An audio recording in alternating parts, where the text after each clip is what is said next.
What happens when the man who signs your paychecks stands behind the counter and you don't even notice? Alden Rivera stood in the back hallway of the company's 6th location, tugging at the stiff collar of his scratchy polo shirt. The name tag read Allen. Hair dyed a dusty brown. Full beard trimmed shorter than usual. Contacts instead of his usual glasses. No one would recognize him. Not here. This cafeteria had only been open for 8 months, but complaints were already coming in. Not big ones, just small things. Long wait times, cold food, weird tension between workers. His district manager, Vince, said it was just growing pains. But Alden had learned not to trust polished reports, not after what happened at the 2nd location last year. He needed to see it for himself. He inherited the business from his dad 5 years ago. It had grown fast, 6 cafeterias across the state now, each serving thousands of people a week. Alden had built on his father's foundation, modernized things, boosted profits. But somewhere along the way, he'd stopped walking the halls. Just emails, status meetings, numbers. That ends now. "Hey, you the new guy?" a woman asked as she passed by with trays stacked high. "Yeah, first day," Alden replied, keeping his voice casual. She didn't stop. "Then try not to fall behind."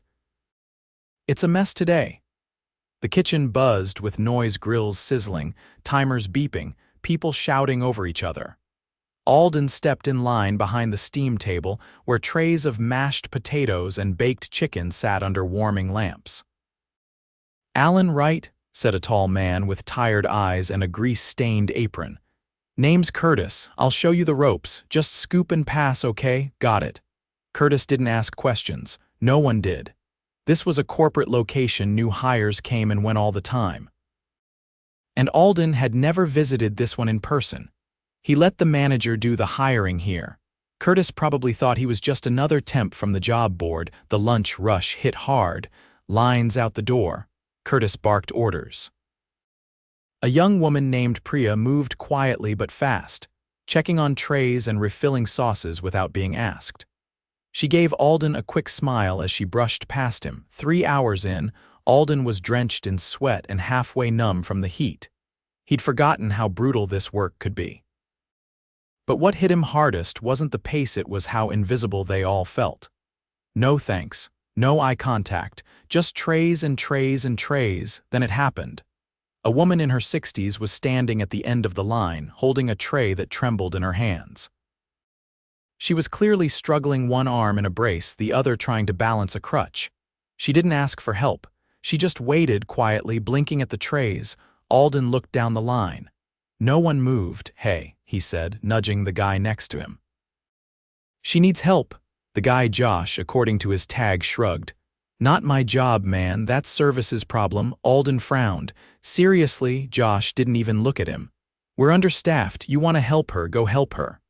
Alden stepped out and walked toward her. "Hi," he said, gently taking the tray. "Let me carry this for you." "Oh, thank you," she said, clearly surprised. "I didn't want to bother anyone." "You're not a bother." He walked her to a table, helped her sit, then grabbed a napkin and set it by her water. When he turned back toward the line, he caught Priya watching. "You didn't have to do that," she said quietly. "Yeah, I did," Alden replied. Back behind the counter, Curtis glanced at him. "You're gonna get behind if you keep doing other people's jobs." Alden didn't answer. His stomach twisted. After the rush, the manager finally showed up. A short, sharp-eyed man named Trey. He didn't look much older than Alden, but he carried himself like he had something to prove.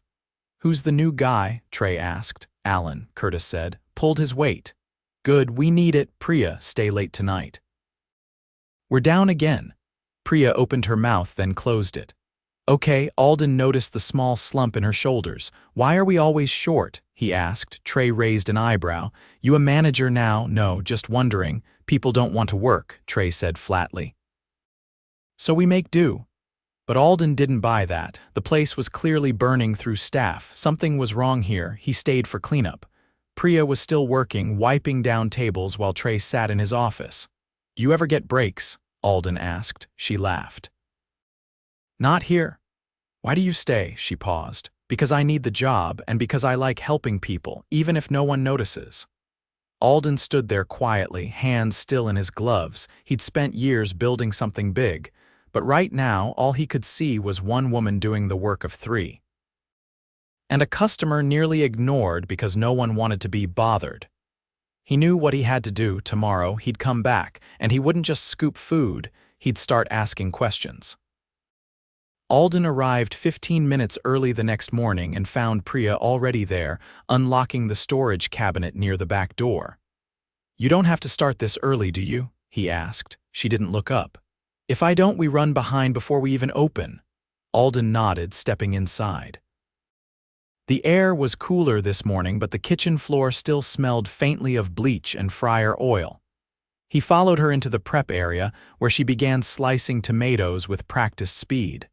"How long have you worked here?" "6 months, she said without pausing. "Started part-time while finishing school, then I graduated, still here." "Because you like it." "Because I'm paying off loans," she said dryly. "And no one else here knows how to handle inventory ordering. So I'm useful." Curtis arrived next, setting down his bag without a word and heading straight for the grill. The others trickled in, stiff and silent. Trey didn't appear until just before opening, walking past everyone without acknowledging them. Alden had made a plan the night before. He wouldn't just observe today, he'd test the system, see how it really worked when pressure mounted. So when Trey assigned him to the dish station, Alden leaned into it. He scrubbed trays, rinsed utensils, and paid attention to every person who passed through the back corner. Most ignored him. A few grumbled. One, a soft-spoken teen named Jalen, asked if he had gloves. "Already got a pair," Alden said. Jalen nodded and moved on. By mid-morning, Alden started to notice a pattern. People avoided Trey. Not out of fear exactly, but with the blank efficiency of people trying to get through the day without friction. When he gave instructions, no one asked questions.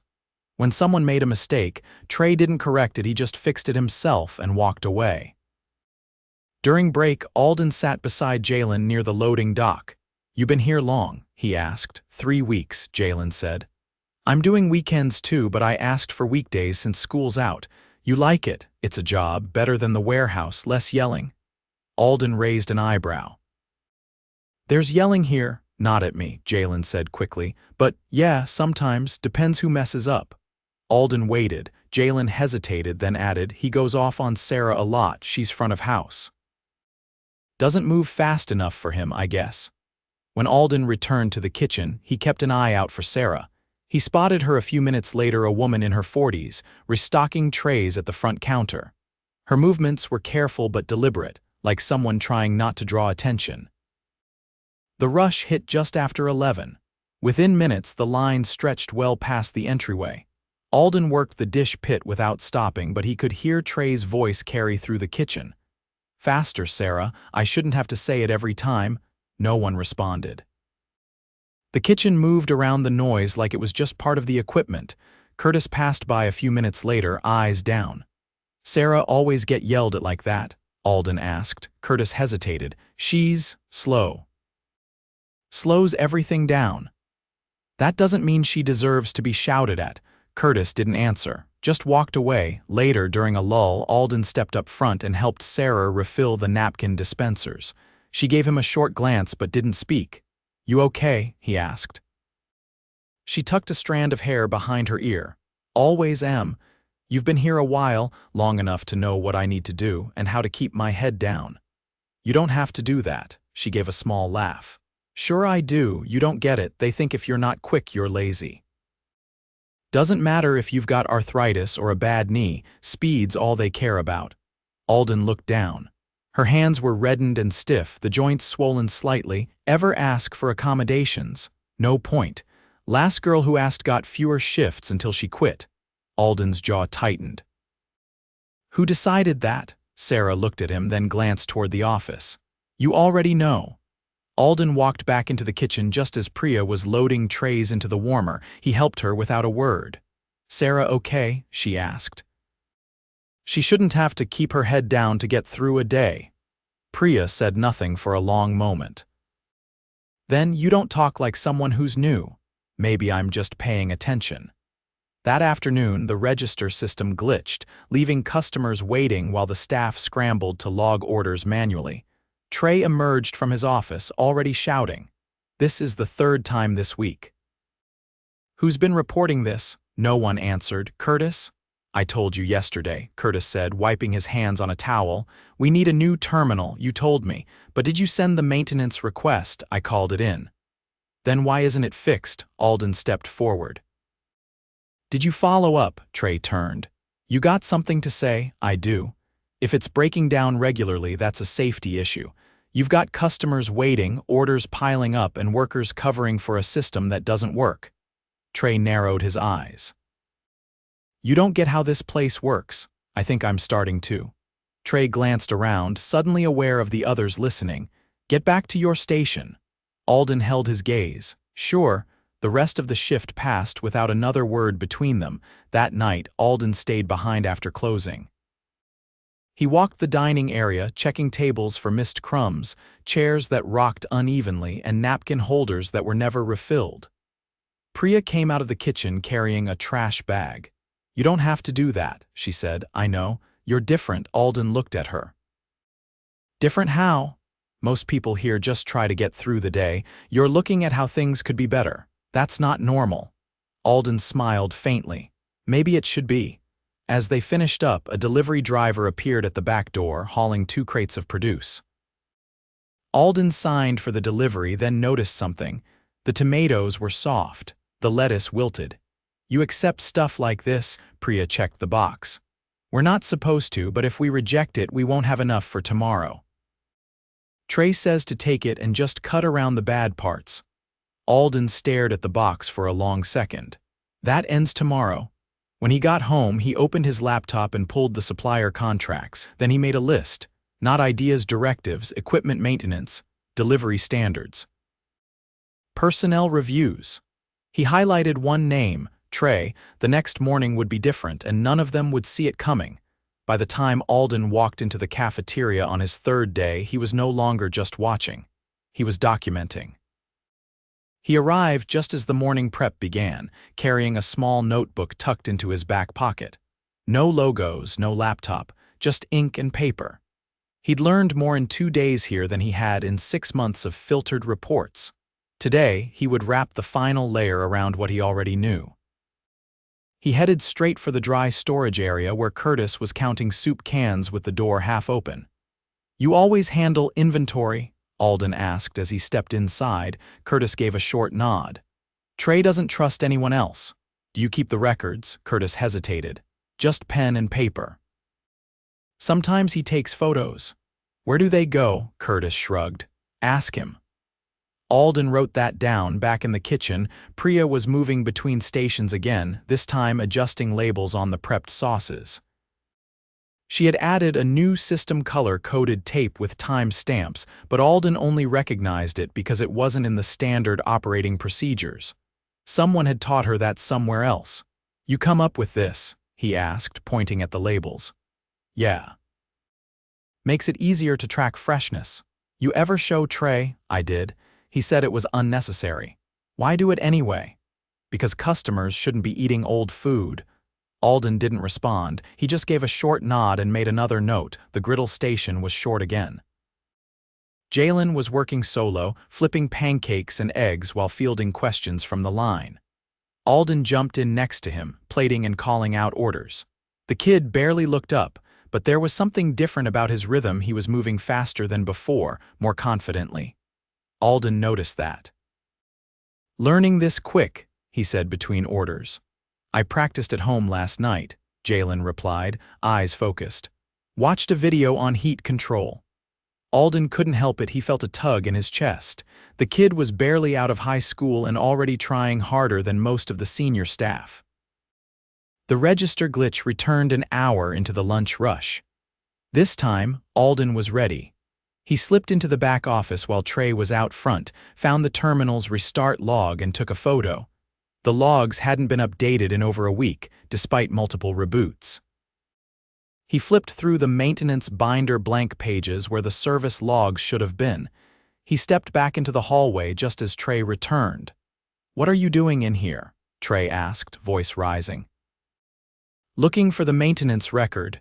You don't have clearance to be in there. I thought the door was open. It wasn't. Stay out.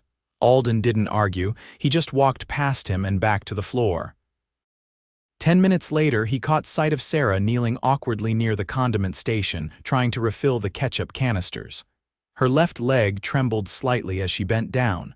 No one offered help. Alden stepped over and crouched beside her. Let me get this. She looked up, startled. I'm fine. You're not, and that's okay. She moved aside slowly. If Trey sees you helping me again, I'll take care of it. He refilled the canisters, wiped the counter, and stood up. Across the room, Trey was watching. His jaw was set, but he didn't say a word. Later, as the staff cleaned down the grill, Alden approached Priya again. Does Trey ever approve overtime? She looked around. Only if it's for him. What do you mean? He clocked in late last week and still claimed a full shift. I saw the punch record. He made me delete it and re-enter the time manually. Alden stared at her. Did you report it? There's no one to report to. HR doesn't answer calls from this location. They just forward stuff to him. He made another note. This time it wasn't in the notebook, it was in his head. The final moment came at the tail end of the day. Jalen was mopping near the back hallway when Trey walked by and bumped into him hard enough to knock the mop from his hands. Watch it, Trey snapped. Jalen froze. Sorry.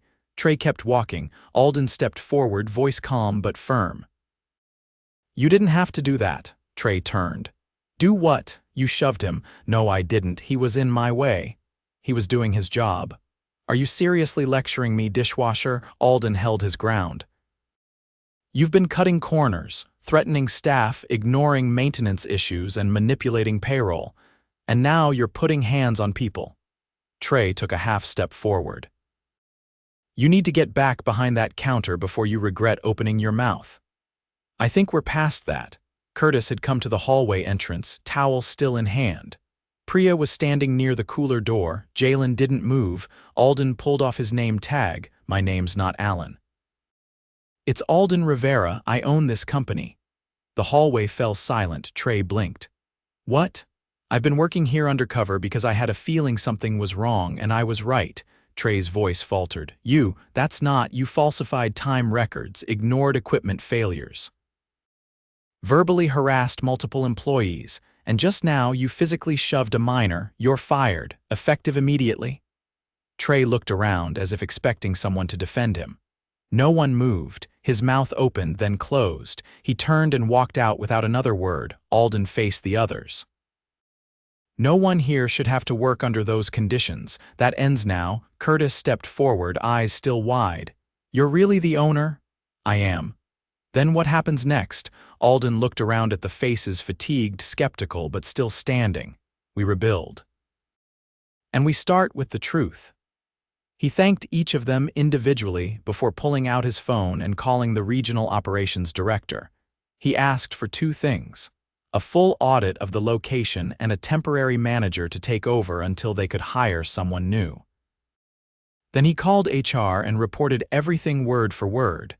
That night, he stayed after everyone else left. He walked the floor alone, pulled the faulty register, and left a note taped to the screen.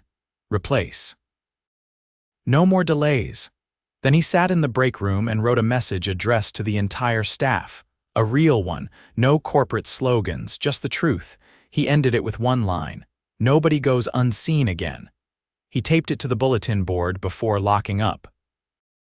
In the silence that followed, he realized something else. He'd come looking for problems, but what he found was something worth saving. Alden returned 3 days later. This time he wore his usual clothes. Black button-down jeans and the company's original logo stitched into his windbreaker. No name tag, no disguise. When he stepped through the back door just after sunrise, the hallway went quiet. Priya stood at the prep counter slicing onions. Curtis was rinsing lettuce by the sink. Jalen was stacking trays. They all paused, uncertain. I'm not here to watch, Alden said. Not anymore. I'm here to fix what I didn't catch soon enough. No one said a word, not right away, but no one turned away either. He motioned for them to gather in the break room. Sarah had just arrived, her coat still damp from the drizzle outside. She hesitated at the door, then joined the others. Alden remained standing. I owe you all an apology, not for firing Trey, that needed to happen, but for letting this place get to the point where he was the one in charge. That's on me. Sarah shifted slightly in her chair. Jalen looked down at his shoes. Alden continued. I've brought in a temporary manager. Her name's Elise. She's run 2 of our best locations and believes in building with people, not over them. She'll be here in 20 minutes. But I wanted to talk to you before she arrives. Curtis crossed his arms, cautious. What's going to change exactly? 3 things right away, Alden said. First, we're restructuring the schedule. No one's pulling double shifts unless they volunteer and are compensated properly. Second, I've approved a request for new equipment, including a replacement register system. No more patching broken things. Third, I'm opening a direct reporting channel to me, no middle layers. If something's wrong, you can tell me. Priya finally spoke. Will that actually change anything? It already has, Alden said. I read your food safety system. It's being adopted across all locations. Elise is bringing sample kits and fresh inventory today. No more expired produce. Sarah raised her hand slightly. Are we allowed to ask for accommodations now? You're not just allowed, you're encouraged. You shouldn't have to ask twice to be treated with decency. She nodded slowly. Curtis looked at him. And Trey, he signed a release agreement. He's gone. His conduct's been documented with legal and filed permanently. He won't be returning in any capacity. The sound of the front doorbell echoed faintly from the dining area. That's Elise, Alden said. She'll take things from here today. I'll be around, but I'll stay out of her way. Your job now is simple. Do your work, and if something gets in your way, speak up. You've got someone listening. He stepped aside as Elise entered. She was tall, with a worn denim jacket and a clipboard under her arm. She gave a short wave. Morning, she said. I've already reviewed your last 4 weeks of operations. We've got a lot to clean up, but I'm not here to point fingers. I'm here to build something better with you. Alden watched the tension in the room shift. Not disappear, there was too much history for that, but shift. The kind of shift that happens when people realize they're not alone anymore. He spent the rest of the morning in the corner of the dining room, laptop open but mostly untouched. He watched as Elise walked the floor with Curtis, reviewing prep temps and checking storage logs. She stopped to talk to Sarah, spending 10 minutes listening without interrupting. She knelt beside Jalen while he cleared dishes, asking about the new mop system and how he liked the layout. Priya passed by with a tray of fresh fruit. She paused at Alden's table. I didn't expect you to come back. I didn't expect to need to, Alden replied. You could have walked away, blamed it on Trey. I'm the owner, he said. That means I'm responsible even if I didn't see it, she nodded. Then stay visible. I will. That afternoon, Alden convened with Elise in the office Trey used to occupy. She sat across from him, notes spread out between them. They're bruised, she said, but they aren't broken. What do you need from me? Time and trust. I'm going to rotate Priya into a lead prep role. Curtis will train 2 part-timers I'm bringing in next week. Sarah's hours need to be adjusted, her knees worse than she lets on. And Jalen? He's got potential. You should consider him for a junior leadership course. Alden nodded. Approved. All of it? There's something else, Elise said. The culture here, it's not just about fixing rules, it's about reminding them they matter. I want to set up a weekly debrief, not just task lists. Real conversations. Do it. As the sun dipped behind the building, Alden walked through the kitchen one last time. The air smelled different, not just cleaner, but calmer. No shouting. No tension humming beneath the noise, just movement, steady and purposeful. Jalen was wiping down the grill when Alden approached. You handled yourself well this week, Alden said. I wasn't sure what to do when you told him off, Jalen admitted. I've never seen a boss do that before. Then I wasn't doing my job right before. Jalen scraped the last corner of the griddle. You staying next week? No, but I'll be back unannounced, Jalen nodded. Good, keeps people honest. Out front, the last customers of the day were finishing up. Sarah was helping a young couple with a stroller navigate the tight space between tables. She moved slower than the others, but the couple didn't seem to mind. They thanked her. She smiled, just barely. Priya rang out the register and handed Elise the final tally. Elise signed off and clapped her hands once. "Good shift, everyone, go home, rest, we're back at it tomorrow." Curtis hung his apron and muttered something about finally getting a full night's sleep. Jalen gave a small wave as he headed out the back door. Sarah packed her things quietly. Priya lingered, wiping down one last table. Alden waited until the others were gone. "You're staying late again," he said. "I like closing, it's quiet." "You're not alone anymore, Priya. You don't have to carry everything." She looked at him for a long moment. "Just don't let it go back to how it was." "I won't." As she turned off the last of the lights, Alden stepped outside. The air was damp but warm. Streetlights flickered on across the lot. He didn't feel triumphant. What he felt was responsibility. The kind that didn't end with firing one bad manager or fixing a broken register. The kind that meant being present, not just in title but in action. Watching wasn't enough. Listening wasn't enough. Leading meant showing up. He got in his car and drove past the building once more. Inside, Elise was still jotting notes at the front counter. The cafeteria looked ordinary from the outside: fluorescent lights, beige walls, glass doors. But inside, something had shifted. A small light in a place that had gone dim. He didn't need applause. He didn't need recognition. He just needed to make sure no one else ever stood in that line unseen again.